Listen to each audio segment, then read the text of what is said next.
Welcome to the I Am Series Women's Empowerment Session 2022. Are you ready to have some fun?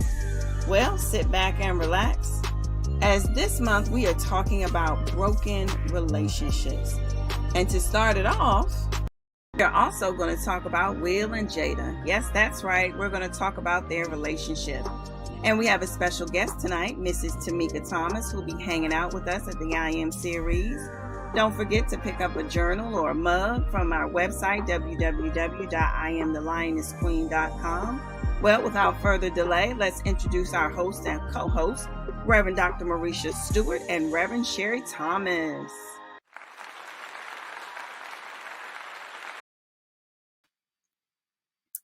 Hello, everyone. Hello, everyone. Welcome to the April I Am Series Women's Virtual Empowerment Session. Happy April. Happy New Year. Happy Friday. Happy New You in 2022. It's been a minute. I haven't been on, but I'm so excited to be back. I'm so excited to be back with you. We have some great episodes coming up for this year, and we're so excited. Reverend Sherry and I are so excited just to bring, really good messages and really celebrate women, really encourage women, help women during certain things. And we're just so excited to have this platform to be with you because you matter. Your life matters, and we couldn't do this without you. And so I'm your host, Reverend Dr. Marisha Stewart, and I'm solo tonight. Typically, I have my partner in ministry, my co-host, Reverend Sherry, who wasn't able to join me tonight, but she will be back with us soon. So welcome, Lioness Queens. Welcome. We are so excited and honored for you to hang out with us this Friday afternoon for our virtual Women's Empowerment Session in this year, 2022. This is a new year, a new you in 2022. Say that to yourself. New year, new you in 2022. I hope you believe that for yourself. That's been my mantra on my podcast since the beginning of the year. And I'm telling you, new year, new you in 2022. I hope you believe that for yourself. And so sit back and relax. We're going to have a great time this afternoon talking about broken relationships. But before I get to that, I'm so excited. I'm not sure if you follow me on Facebook, Instagram, Twitter, Pinterest, even TikTok. I really hope you subscribe, and even YouTube subscribe. I just got a notice, congratulatory notice. I was trying to get that word out, right? A congratulatory notice that my YouTube channel has hit 1,500 views. And so thank you again for all of the support. But if you don't know, some of you already know I started an online Christian radio station, yes, called the Lioness Queen Inspiration Station. And I'm so excited about that station. I feel like so many stations you listen to on the radio or even, on XMs, the Christian music is so separated. We're so segregated in a way. And I wanted to have a Christian station where one band, one sound, one God, playing praises to God all day long, And so I wanted a station that played all genres of Christian music, and that is what my station does. It plays country, it plays traditional Christian, it plays gospel, right? It's a combination of genres where it's just one band, one sound, because we all serve one God. And so I hope you check it out. You can go to my website, www.iamthelionessqueen.com, to check out the website, to get the link. Also, I post the link actually on Facebook and Instagram all the time as well. So again, subscribe to my YouTube channel, friend me, I would love to be your friend, and just you can get all of the great information that the Lioness Queen ministry is doing. And so I'm so excited just about what the Lord is doing and how he's moving. And so although my partner in ministry is not with us tonight, I am excited that we will have a special guest. I'm so excited about having a special guest tonight. She's going to join us a little later. And I'm just excited because I truly believe that we need to be encouraged women. I truly believe that we need to help each other. I truly believe that we, as women, need to support each other more. And I love supporting other women's ministries and what they are doing and the work they're doing. And so when she comes on, I will definitely introduce her to you. She is such a light, and you definitely would love her. And so before she comes on, we're going to have the TT. You know how me and Reverend Sherry do it. We talk about the TT, we talk about the trending topic. What is the trending topic? Well, you know, the trending topic has been for the past few weeks Will and Jada, the slap, right? That has been talked about forever. Like some people are kind of tired of it, right? And everybody had an opinion, what they would do, what they wouldn't do. You know, people were on both sides, like how they felt like, oh, I would have slapped him if he talked about my wife. Other people had said, no, I wouldn't have done that publicly in front of, all of those people. And whatever side of the fence you are on, whether you supported the slap, whether you didn't support the slap, my stance and my position was, did the joke, did the slap, how can I say, so my question was, did the joke warrant someone to be slapped publicly like that was done, where 800 million people saw that slap. And so, if 800 million children saw their father slap their mother, those 800 million children would all have internalized that different, just like we did. We all internalized that different. The issue with that is it leaves a fingerprint in our subconscious. It leaves a fingerprint in our memory bank of something that we remember, And so whether or not you were on one side of the fence or the other, the question is, did the joke warrant that 800 million people had to be subjected to that memory? And so that's just food for thought. It was a lot going on, a lot going on. And, I'm a believer of Matthew 18:15 that says, if someone, hurts you, you go let them know. You go tell them, right? You work it out between the two of you, right? Between the two of you. And so that's all I'm going to say about that. That's what the word says that we should do. If we have a problem with our brother or with our sister, we're supposed to go to him and say, hey, that hurt me. Hey, I didn't like that. Hey, what did you mean by that? And if he listens, that's good. We back friends again. We back, where we were supposed to be. But, did it have to be public in that way? Why couldn't have been handled, and then the other piece for me is you got these two grown people, almost 60-year-olds, they couldn't have handled that privately. Like, even if Will wanted to slap Chris, like, couldn't have you have gone behind stage? Because you could have gone behind stage and had some words, man to man, you know but everyone had their own feelings, everyone had their own opinions, and so again, my thought process is, if you have an issue with someone, just go to them, and so we're going to shift from that. Okay, we're going to shift, because I do believe that their relationship, Will and Jada's relationship. That's really kind of what I want to focus on because their relationship has been public, and they've made it public. And when you make things public, you obviously are open to everyone's opinion.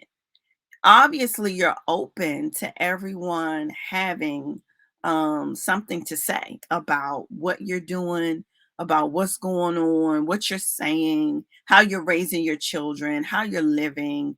And that's what you've done. You've made your relationship open and open to us, right? And so this is a great segue, I believe, for our discussion tonight with broken relationships, and and with Jada and Will, the question is it a marriage?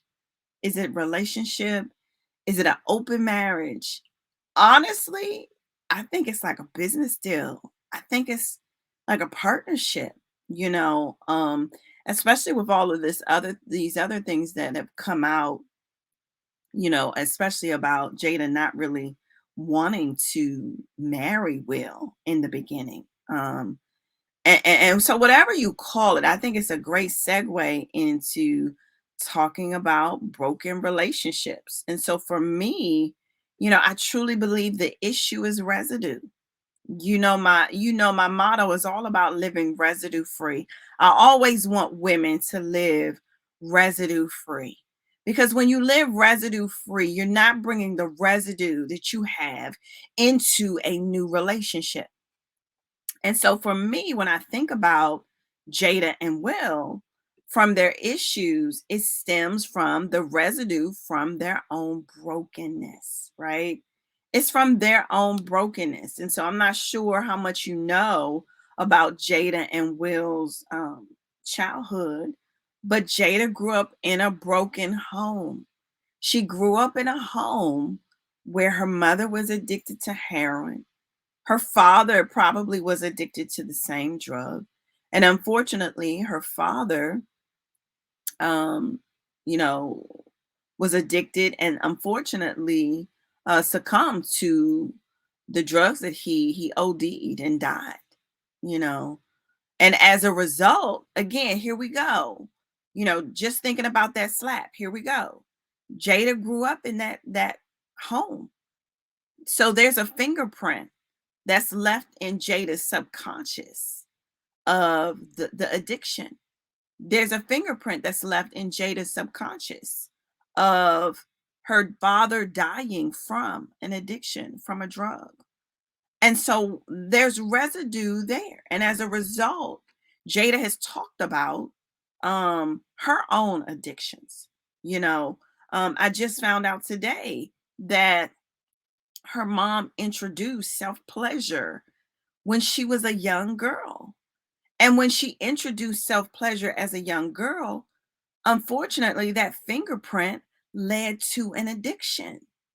And so, again, Jada grew up in a broken home.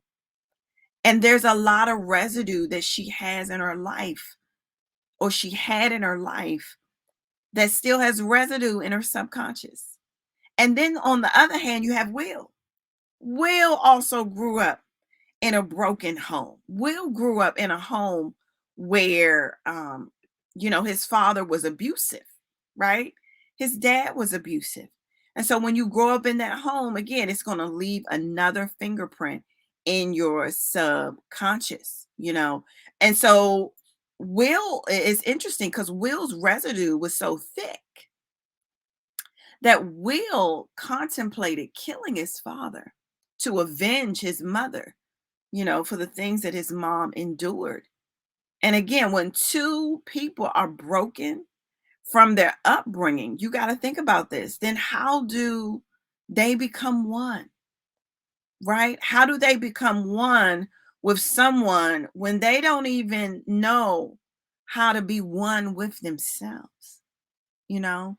And so, how do they become one when they didn't really fully heal from the trauma, from that residue that they lived through, right? Because definitely it wasn't their fault. When you're children, you things are imposed on you. It's not something you did. When we deal with things in our childhood, that's something imposed on us. It's not their fault, right? But those experiences, when not dealt with, right, they build up this residue. And you don't know when you're connected to other people, when you don't know when you have relationships with other people, or even relationships at work. You don't know how you'll be triggered, right? You just don't know. And so when I always love to say, when people have baggage and they come together, all they do is create a junkyard, because you got junk in your bag, and when you come together, it's just one big junkyard. They say, researchers say that relationships between complicated humans are even more complicated, because why? You got this junkyard going on. You're hiding everything behind your junk, and you're trying to maneuver through it just to get to someone's heart. And so I'm telling you, when you haven't dealt with your own residue, when you grow up in broken homes, unfortunately, you if you don't deal with the residue, unfortunately, you're in a relationship broken and not realizing you're broken.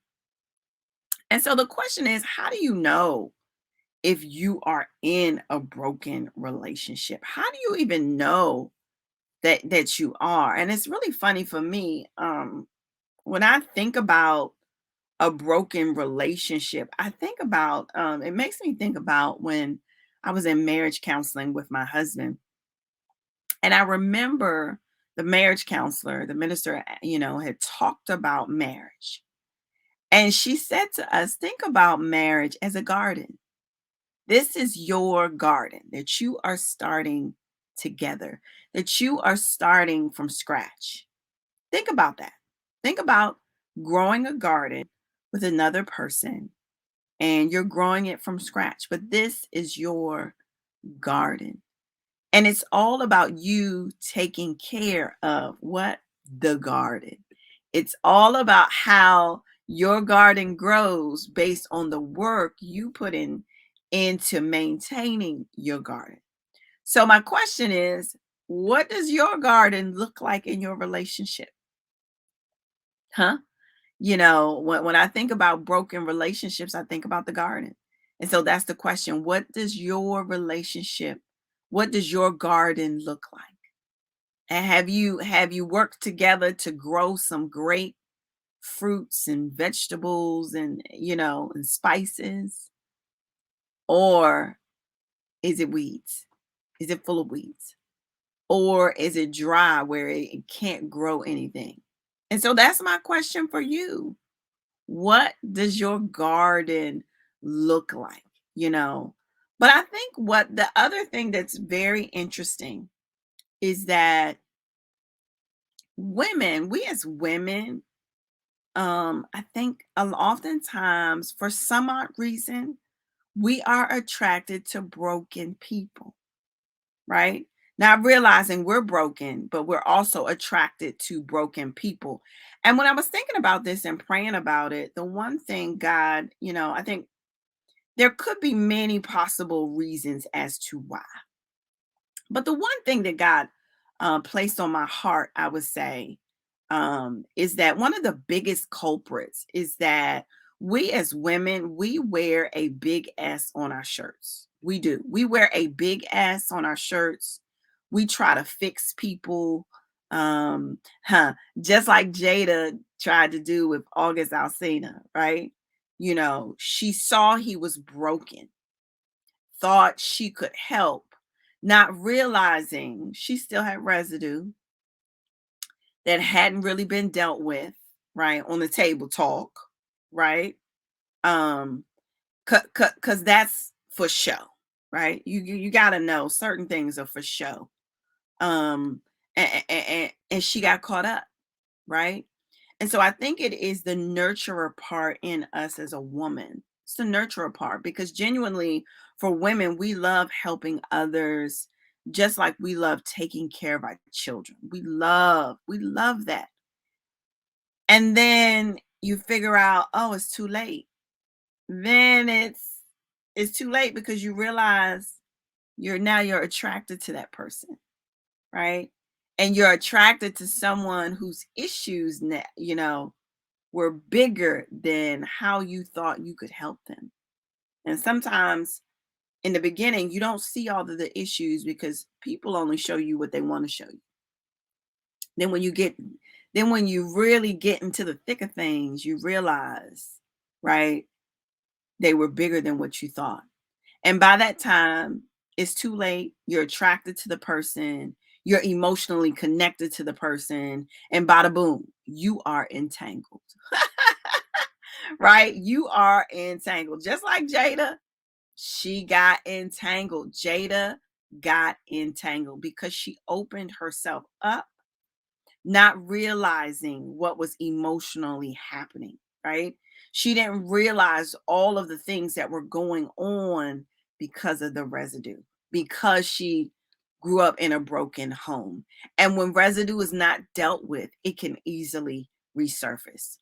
And so it's so interesting how that entanglement, again, that was another big issue. Again, you made that public. And when you make things public, people are going to have a voice. And, it's interesting in relationships because that is, if you think about it, one of the biggest culprits in relationships not working, relationships not being successful, relationships not growing is when you get too many people in your business. And that's what they do. They get too many people in their business. And when you get too many people in your business, you hearing too many different things. Again, you're hearing things from every angle, every side. And that can easily influence what you think, what you believe, how you feel, and the things that you do, you know.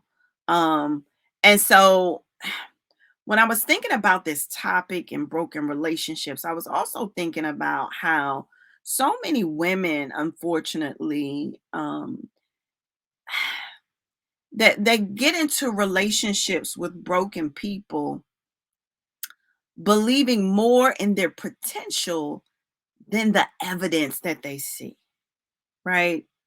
And it's almost like a false narrative. It's almost like a false reality where I just know they have potential. I know what they can do. And I'm telling you, I hate to say it, but this is kind of a pet peeve of mine because um, so many women believe more in what a man may say versus what they see, versus what they do, and if they're not showing it, and if they're not showing you from the beginning, or for the past 5 years, for the past 10 years, for the past 20 years, right? When is it ever going to manifest? When is it ever going to happen, boo? When a person shows you, excuse me, I've heard this saying before and I love to say it. When a person shows you who they are, you got to believe it. You got to believe them because a dog never changes their spots. That's what I love to say. A dog never changes their spots. And if a dog can do that, think about this. If a dog really can do that, trust me. Trust me when I say that takes work. And you would see the effort. And you would see the effort. You would see the work that went into trying to change spots. You understand? And so when someone wants to change, when someone wants to be better, when someone really wants to desire you and love you and their goal is to make you smile and their goal is to help you realize your worth and their goal is to water you, you're going to see that work. But if you don't see it from the beginning, they're showing you who you are. And so, unfortunately, so many of us women, we waste our lives on men who have potential. And honestly, are brainwashed to believe more in what men say than what they show them every day. And when people have potential, the only person who can tap into that is that individual person. You know, it is an individual walk. It cannot happen unless the person takes initiative, you know. And so we as women, we waste our time on men who never provided for them. Women shouldn't be the main breadwinner.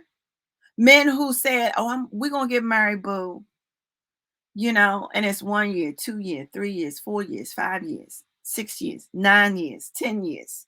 We're gonna get married. When? Men who said, "Oh, I'm gonna do better." When? Men who said, "Oh, I'll stop. I'm gonna stop hitting you, boo, because I really love you and I don't want you to think anything else." But they keep doing it. Men who can't even keep a stable job. Why can't you keep a job?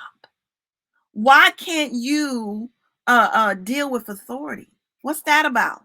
Men who, you know, still live with their mama because they're mama's boy, right? But then want to shack up at your house. Come on. Men who don't take care of their children, right? But keep saying, I'm gonna get myself together. Come on. Come on, ladies. Aren't you tired of living like that? You are worth more than that, you know. And so unfortunately, we stay. We stay because it's familiar. We stay because of a four-letter word. We stay for fear. So we believe the hype, we believe the lies. We create, it's easier for us to believe this false sense of reality of what our life is like because of fear. And one of the biggest culprits, I would say, is because you're afraid to be alone. You're afraid.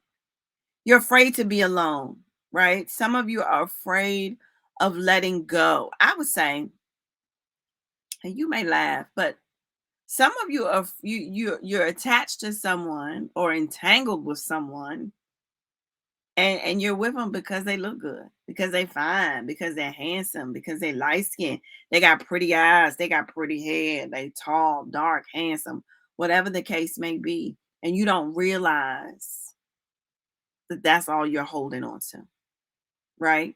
It is that image that you are trying to fake like it's good when it's really not. You're creating a false sense of reality that's not real. And if you're truly honest with yourself, you're not happy because you're not being watered the way you should be watered.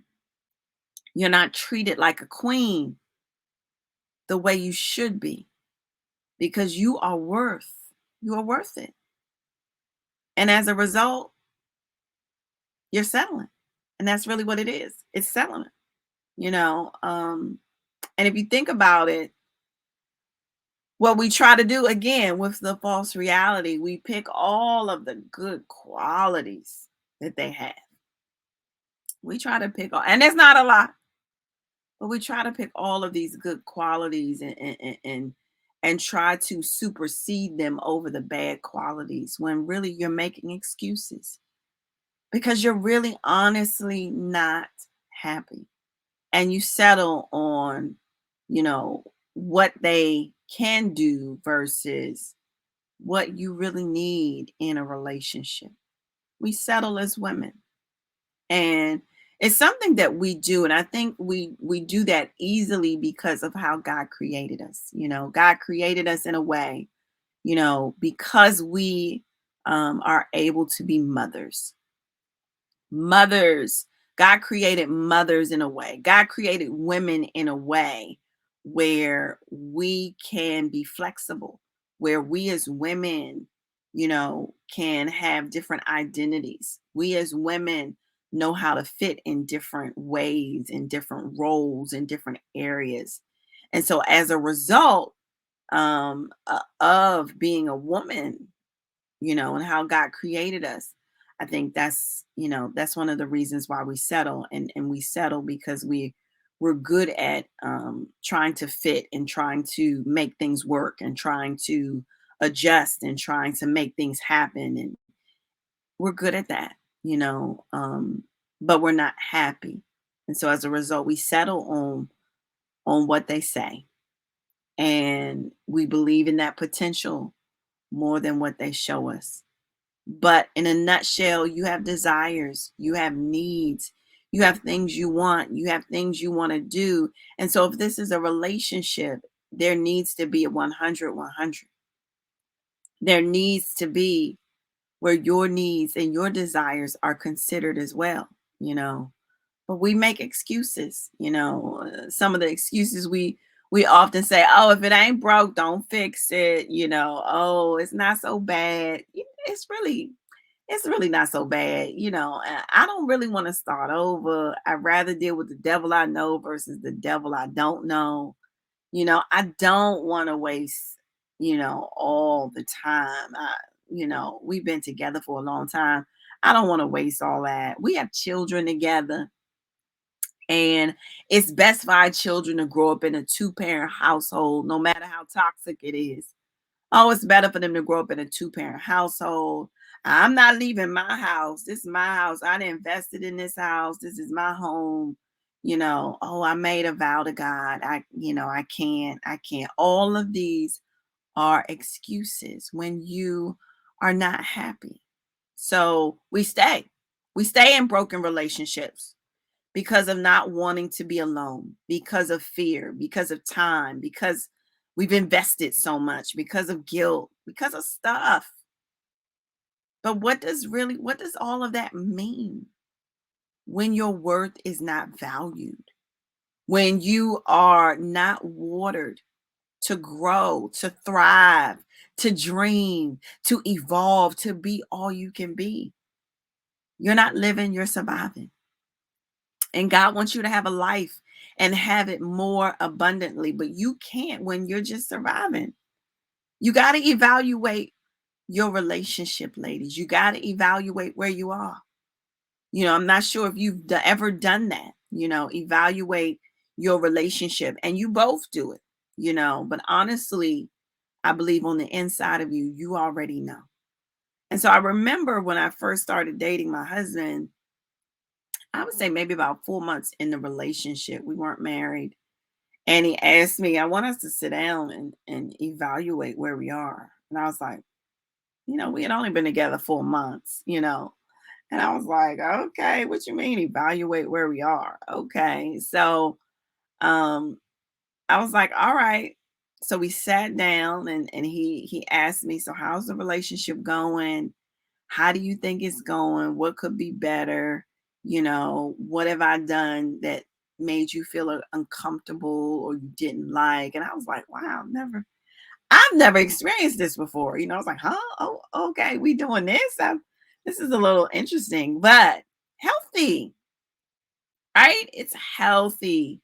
And I have to say, relationship meetings are important. Just like family meetings. I know families that have family meetings and weekly they discuss what's going on in the family, how we doing, how's everybody doing, just to have that time, to connect, have that time to communicate, have that time to release, have that time, to express your feelings, right? And so this is what I would consider the gardening piece, right? That we still do now married. We do it quarterly, right? We check on our garden to see what weeds need to be pulled. We check on our garden to see what something is trying to grow that we didn't plant. What or what maybe we need to add to our garden to make our garden better, right? Because we want to maintain it and we want it to keep growing. We want it to keep thriving. And so that is what I recommend.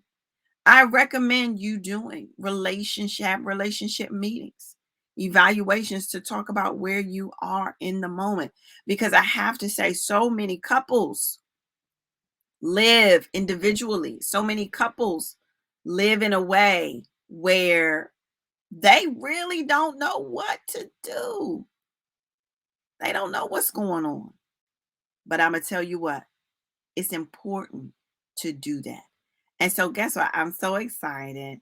I see I have my guest here with me, and I'm gonna bring her on, Mrs. Tamika Thomas. Hello, Hello, hello.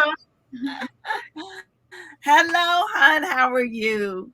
I am doing well. You listen, you were in such a good flow. I'm like, we need to reschedule for me to come back in because this was so good. Thank you, thank you. I get to going. I get to going. I get to going. And so I'm excited. It doesn't matter. Look, life happens. I understand. I go with the flow. That is who I am. That is how God created me, And so I'm appreciative for you to be here with me to this afternoon. I know you had a lot going on too. It has been a Friday. It has been a week, let's just say, and I am very happy that it's over.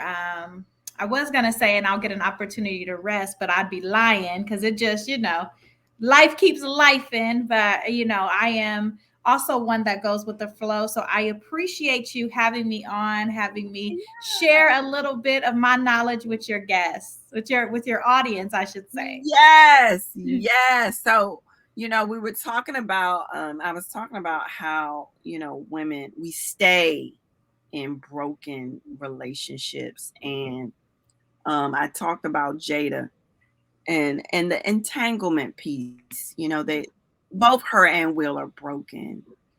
They're broken together. And so my motto is all about residue. And so there's some residue there they have not dealt with. That red table talk, that's for show, boo. They're not really doing the work that they need to do. And so as a result, you see that, like, the entanglement piece, and so what are your thoughts on um as far as Jada and Will and that broken relationship that they have? Whew, this is a heated and a heavy question because I do agree with you 100% that they're both in needed some deep healing. I feel more so for Jada than for Will. I feel as if she's outgrown the relationship, but because she doesn't, well, if I'm honest, I don't think that she ever really loved Well, him. she didn't. I She feel like, and I didn't know that. yeah. I didn't. I just learned that she didn't. She cried before the wedding. Like, I didn't know any. I didn't know And any. I can tell you from lived experience, right? Because I feel like, we get a bird's eye view into celebrities' life. So we get to watch their life unfold. But many of us are Jada and Wills, right? So we've lived stories as like this, but because we don't have cameras and we don't have people watching, we don't get the scrutiny that they get. But my second marriage, I cried going down the aisle the entire time. I knew that this was not right, but because I've learned new, and when we think of trauma, we know that people either fight, they flight, they freeze, or they fawn. So a fawn is a people pleaser, right? So many people live inside a fawn, and that's where I was before my healing. I was a fawner. So because everyone had helped with the wedding and my dress was bought for me and people had bought the food and all these people had come from so far, I felt like I had to do this marriage. I had to go through with it. When the whole way down, I cried down the aisle. When on our way to our honeymoon, we fought. Pretty much every single day of the 2 year, it was a very short marriage that ended in domestic violence, him putting a knife to my throat, telling me he was going to kill me. But that whole short span of 2 years, I knew I shouldn't have did it. But, for one, which may be a little bit different from Jada and Will, we were in the church. So he was a minister. And so we were told, you gotta make it work. There were no grounds to divorce. But I remember praying and asking God, there has to be a way of escape. And he said, oh, so do you want to sin every single day? And being mean and hateful and nasty towards one another, or get the divorce. Yeah, I don't, I'm not, God doesn't put a stamp of approval on divorces. However, he does not want us to live in misery either. He doesn't, because a lot of things he doesn't ordain. And I believe that with Jada and Will, Jada wanted love. She probably didn't want it from Will, but he was available, and he appears to be, I don't know the insides of their marriage, but he appears to be very much in love with her. I And that you see, I think you've always seen he has loved her more than she has loved him. yes, and I do, to play probably devil's advocate, I do believe a man is supposed to love the woman more. And I do believe That's that the commandment. that's the word, right? That's the word of God. It tells us to respect and it tells them to love. Mm-hmm. However, I do believe that when a man loves a woman to that magnitude, affections and love should grow. And if it doesn't, why stay? Why continue to be unhappy? Because to me, that is a telltale sign of a lack of self love. Because why would I be in a situation that makes me unhappy? Only reason is because of worthiness. It comes down to a worthiness statement. No matter how much money you have, no matter how beautiful you are, if you don't feel worthy, if you don't feel worthy to live your authentic, true self, nothing will make you happy, and you will stay in toxic situations, honestly, because you feel like you deserve it. Yeah, so like I said earlier, how can they become one when they really couldn't become one with themselves? Yes. And that is unfortunately, and the reason why Will stayed is because of his brokenness. Mm-hmm. He grew up in an abusive home, and I learned that he had plans on killing his father, Mm-hmm. avenging his mother, and I was like, oh wow, Will, I'm like, Will, I'm like, what? And, Yeah, and and so so I believe, we saw a piece of that, right? Because oh, we all carry parts of our younger self with us, mhm. especially when they go unhealed. I like to say the younger version of me that she sits in the stands and she watches, because I don't need her to participate in my grown up life, right? But many people are walking around in their 30s and their 40s and their 50s and 60s behaving like 12-year-olds, like 13-year-olds. That act that we saw play out was his 12-year-old self that couldn't defend his mother, but I could defend my wife. Mm. Oh, that's a good one. And the interesting thing, but I hate to say it, it was all on camera. It was all on camera because he laughed first. Mm-hmm. And I guess he thought she was laughing too until he looked. He's like, "Oh, Boo, not laughing. Okay, let me Now, do something." I don't want to get too over spiritual, but I just feel like she has soul ties are real, and you can have dynamic soul ties even with your spouse. And I Oh believe no. that she's operating in some Oh, stuff. I do. I do. I Yes. agree. I know. I agree. And I believe. Yeah, I do believe she is she is using witchcraft. She is using the spirit of manipulation with Will because he loves her so much. And I think it's easy for her to use her wounds to say, this is why, this is why, this is why. And And honestly, truth be told, how many women have done that? How oh many no, women? oh no. It's We easy for are. us to wait a minute. No, no. I've done it. Look, wait a minute. Let me be clear. In order for me to get what I want, I know what to say. We know how to do it very, very well. We we Mm-hmm. we know how to do it, and I truly believe, like I had talked about earlier before, where a lot of us are attracted to, because we attracted to broken, Absolutely. and we want to wear the big S on our shirt, right? because we always want to help, just like she wanted to help August Alsina, and didn't realize it pulled her in a direction and she got entangled. And that is something, again, like you said, we've lived those lives. That happens to women all the time. And it's interesting because when you look at like the animal kingdom, right? I believe like animals and plants, which is why God uses them so often in scripture, right, where he illustrates things through nature.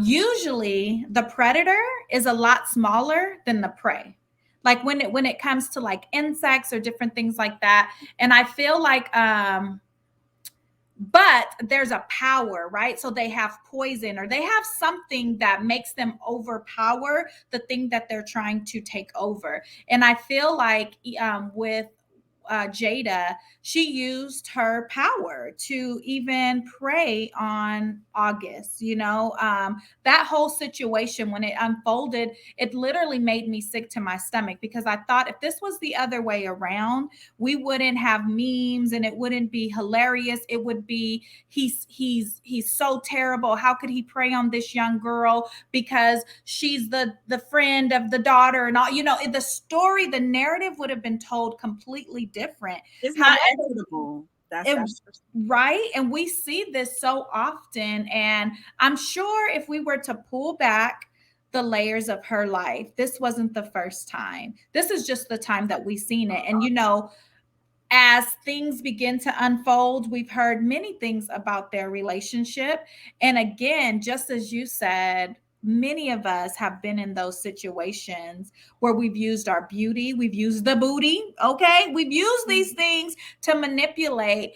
We know that that was Delilah and Jezebel's superpower. It is our superpower. And when we use our femininity for evil, it is witchcraft. It's manipulation. It's wrong. God has given us this femininity to walk in it and to really add value. But there are a lot of women, especially when they're operating in an unhealed state. And then what happens? Look at her daughter. Look at her son. That then transfers. That no, transfers onto our children. no, she did that. And Will has always been gone. And I know that he, they've said that he, feels bad that he really didn't have a lot to do with raising both of them. But you can tell that they're their mama's children. And then what does that do, right? So guilt and shame are very strong emotions. And when we hand guilt and shame out like a token like candy, then people consume it. What happens when you eat too much sweets? You get sick, right? So now he's carrying on these wounds. He's carrying on this. Well, I can't really say nothing because I wasn't there. How many women, I'm gonna be the first to raise my hand, say, no, them is my kids. Don't you know they came from me? Don't you know what I mean? So she has truly shape them in a way that they view life through her lenses. The unfortunate thing about that is now we replicate, right? We're replicators. That's how God created us. We are supposed to constantly be creating. So not only is she creating the children, there's millions of women now saying things like, I don't believe in the construct of marriage either. I believe that I should have an open marriage. Because we replicate.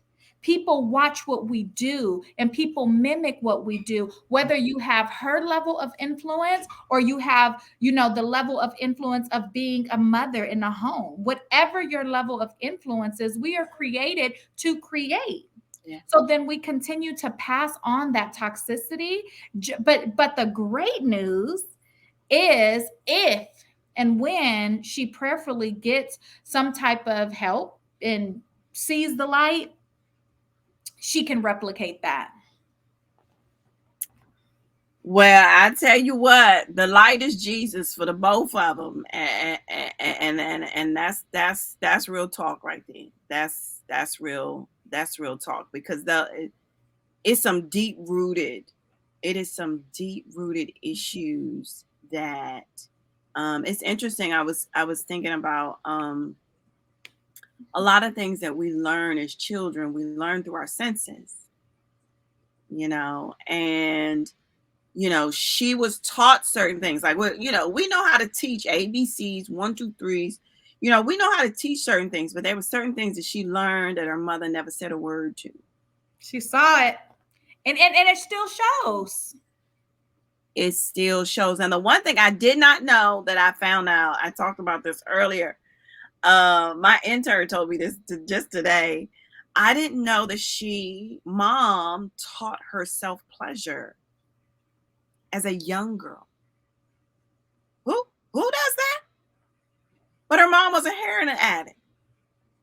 Who does Now, that? what doors does that open? What doors does, and and they've talked about it openly. So now again, us being replicators, how many women are like, oh, maybe I need to teach my daughters.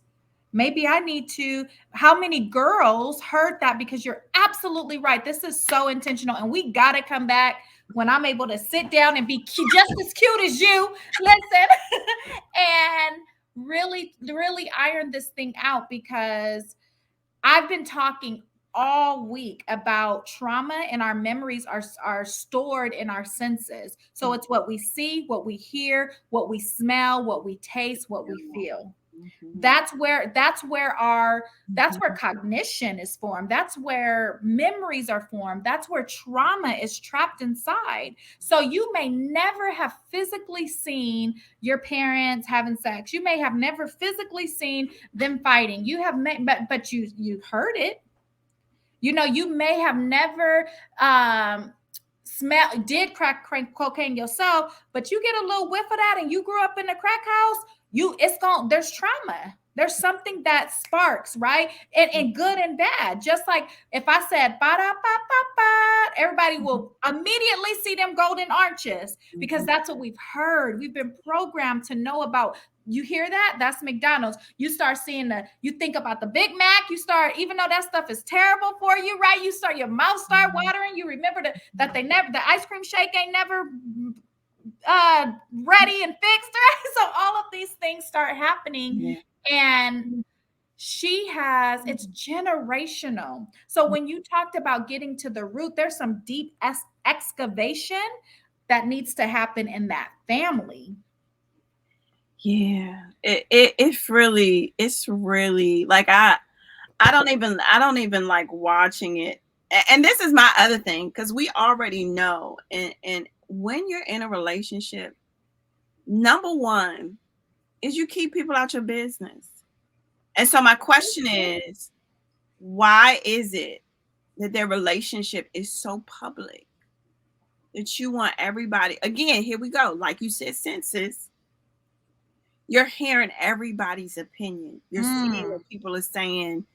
And so how does that color what you think, what you feel, what you do, right? Because you're getting all of this, from social media. Like, how does that color, right, everything about what's going on? So you're getting advice from the world because you put it out there. But what are you getting from that? Right? Like, what does she get? So, and I know, as a, working in, counseling field and different things like that, epigenetics is real. So if her mother was a heroin addict, and we don't know when she started using, we don't know what her mother did, so all of this stuff lives inside of our DNA. Now, of course, when we come to Christ, it says, "Old things are passed away; behold, all things are come new." However, there's still consequences to the things that we do, right? So, although she may have never done heroin, that addictive gene is in her body. It lives within her. Many of us have addictive genes that lives within us just by proximity, just because of the environment that we are cultivated in, just because of what our parents did. So now, okay, I'm not shooting up, but I'm posting up.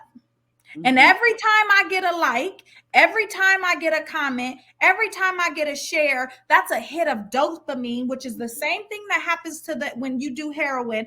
Dopamine, that pleasure system. I like this. I like this. I like this. The same thing is happening with social media, which is why, we love to point fingers at the heroin addict, the crack addict, the alcoholic, but many people are social media addicts. And I believe that that's where Jill, because that's really, Jada was falling off. Wasn't nobody checking for her. She didn't have the roles like she was having. Will was out here doing all the movies and making all the money. But the soon as Red Table Talk popped off, people started paying attention again.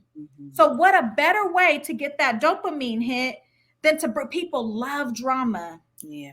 They love that messiness. And because that's the soil that she was cultivated in. Well, no, that's what she liked. It was natural. It was natural. It was all game for her. Yeah, that's what, and the thing about it is people don't even realize that that's what you like. People don't even realize those generational curses that you just fallen into, right? Subconsciously. You don't even realize, you acting like your mother. You acting like your mama. Like they don't even realize that they don't get it. Mm-hmm. And to kind of make it full circle, when I popped in, I heard you talking about why people stay. They stay because it's what's comfortable.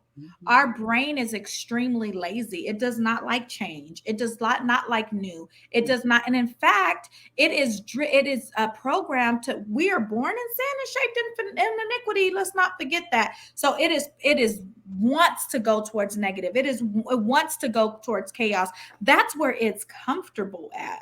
So the moment we decide, okay, I'm about to walk away because I'm not happy, because this is not good, because I'm not healthy, our brain immediately, what happens is you may leave that relationship, but oh baby, if you don't get the help and the healing that you need, you're just gonna repeat it. You're gonna take the picture frame out of this one and put a new picture in it, but that frame is still there, and that frame is your core, is who you truly are. Yeah. And that core likes chaos. It likes drama. So then you say, what's wrong with me? Why do I keep attracting these trash people? Sis, you got to take a look. You got to do some deep excavation and say, do I like this? Because I am a firm believer that we can only attract who we are, and people stay in their, there's a saying called, it's basically like smelling fatigue, right? Where when you sit in a place, I grew up in Chino, California, here in Southern California. And in Chino, it's a farmland, right? So there's cows and there's all this stuff. And when we go back, my kids are like, ew, roll up the window. And I'm like, what are y'all talking about? I don't smell it because I was in it for so long. Even after leaving and having lived there in over 20 something years, when I go back, it's familiar to me. So it does not bother me. That's how many of us are operating our lives and our relationships and jobs and places. We stay in it because it's familiar. We don't even smell it. We don't even smell it. We don't smell it. We just don't. We don't smell it. I remember my ex, and I had mentioned that he did the same thing his father did to his mother, but he couldn't see it. So he added a certain piece, and it's like, there's something pulling you away from home. It doesn't matter what that thing is, but when something pulls you away, and it happened to your grandfather, it happened to your father, and it happened to you, you don't see the similarity. You don't see, but oftentimes, unfortunately, we don't see it because we don't want to see it. We don't want to see it. And when we don't want to see it, we make excuses. I made excuses. Oh, right? Yeah. And then so it makes it easier, because how many times have you heard Will say things like excuses, right? He excuses her. And then what we end up doing is we get with people, we link with co-signers, with Yeah. people that are going to co-sign in our pity Oh, and in yeah. our misery and in our mess. Ooh, girl, no, wait a minute. Wait, see, here we go. Here we go. This is what the Lord had to help me with. I'm gonna tell you, I gotta be clear because I'm very transparent about this.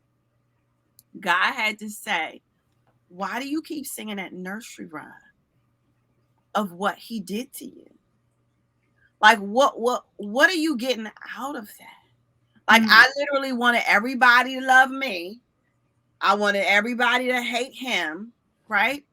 And God was like, well, haven't you heard some people before? Come on. Well, haven't you done some stuff before too?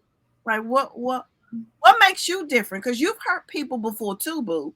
And so, and you wouldn't want somebody to do that to you. So why you keep doing that to him? And I was like, oh, I need to stop singing that nursery rhyme. That's right. Because all things work together. I had to realize that it was purpose in my pain. I had to realize and come to grips that God signed off on it. I Yeah. had to realize that God just used him as a pawn.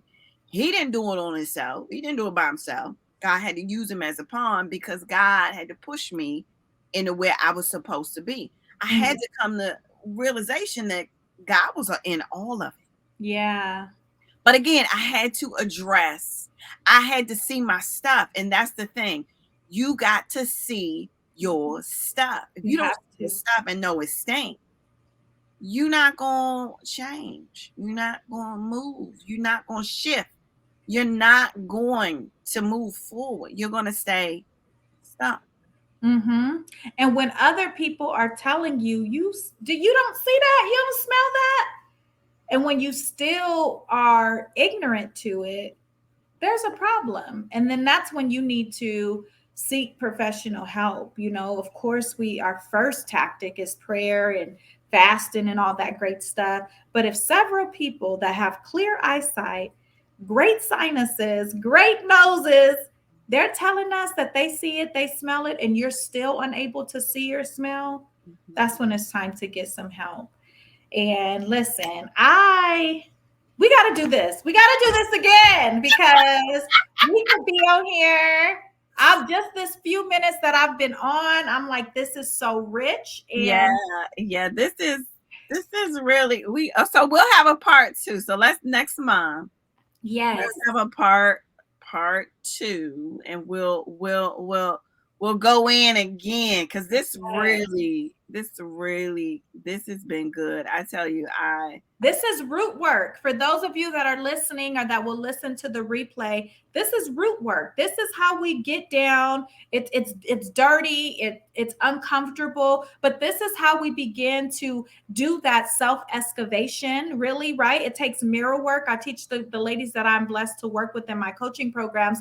We got to look at ourselves. And sometimes we have to ask somebody else, like, you see that? You smell that? Because sometimes we're so deep in it. We're fatigued to it. We're numb to it. So we have to be willing to get down, do the root work. So next month, we doing some more root work. Next month, we're going to do some more.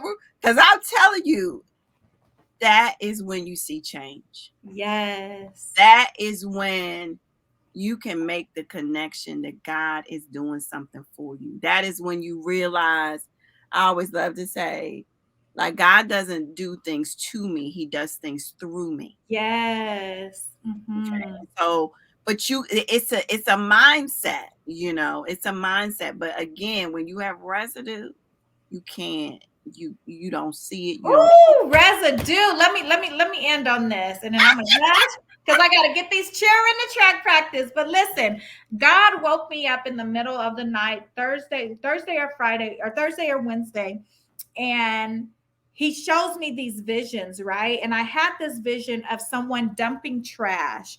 And you know how if you if you're cleaning out your trash can, and so they were cleaning out the trash can, but there was paper and things stuck, and it got stuck on the driveway. And paper, when it's or food or anything, when it's wet, once it dries up, it sticks. Yeah. And so God said that this is how many of us are living our lives. We feel like we're throwing away the trash, but we're just throwing it out on places, and then it's still getting stuck, and people see the residue of our lives. So what we need is we need him to come through and power wash it. But the power washing is pressure. The power washing isn't comfortable. So many people are just living with the residue because they feel like I threw away the trash. But here's the thing, in this vision, everybody was walking by and looking because they see it. Listen, boo, people see the residue. They see it on you. You think that you're walking away and you clean and you emptied out the trash, but everybody sees it. And so God says, invite me to be your power washer. Invite me to wash that thing all the way clean. It's going to hurt. It's going to be a little bit pressure, but at the end of it,